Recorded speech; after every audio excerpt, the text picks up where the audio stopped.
Autism को मानसिक बीमारी से भी जाना जाता है। इस बीमारी में मस्तिष्क का विकास पूरी तरह से नहीं हो पाता। इसकी चपेट में आने के बाद बच्चा या कोई इंसान बाहरी दुनिया से अलग अपनी दुनिया में खोया रहता है। रिसर्च टीम ने ब्रेन के आकार और ऑटिज्म के बीच एक संबंध भी देखा। मस्तिष्क का ये क्षेत्र सामाजिक व्यवहार और निर्णय लेने जैसे कार्यों से जुड़ा हुआ है।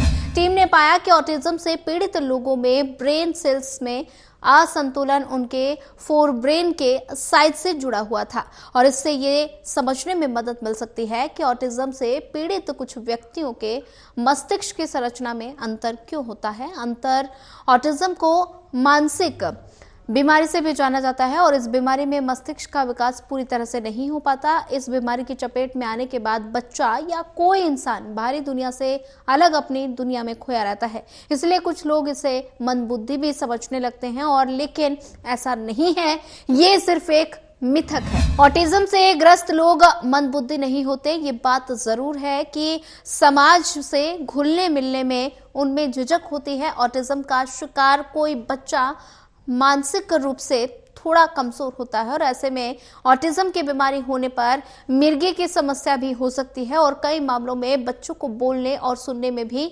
परेशानी होती है।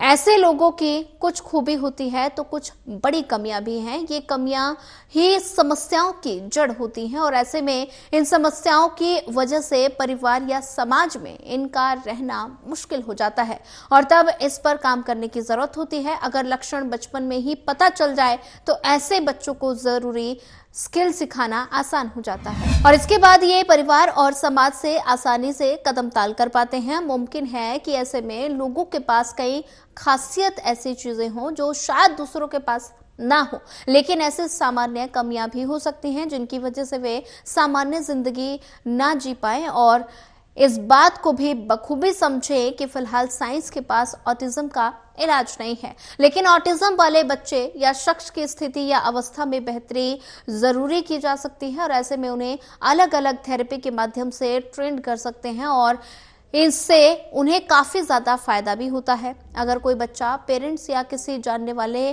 के पुकारने पर रिएक्ट ना करे, ऐसा बार बार हो तो जरूर सचेत हो जाए। इससे अटेंशन डिफिसिट कहते हैं और ऐसे में इस पर बात करते हुए कहीं कांटेक्ट ना करें और ऐसे में अक्सर नजरें इधर उधर घुमाता है और ऐसे में 9 महीने की उम्र में अपने नाम को पहचानता ना हो और ऐसे में नाम सुनकर जवाब ना दो तो ऐसे में अपनी खुशी, उदासी, गुस्से व आश्चर्य की भावनाओं को ना दिखा पाए, 12 महीने की उम्र में सामान्य खेल या किसी छोटी चीज की कॉपी ना कर पाए तो बाय बाय तक ना कह पाए, इसके अलावा 15 महीने की उम्र में अपनी रुचियों को दूसरों के साथ साझा ना करता हो, ये सभी ऑटिज्म के लक्षण हो सकते हैं।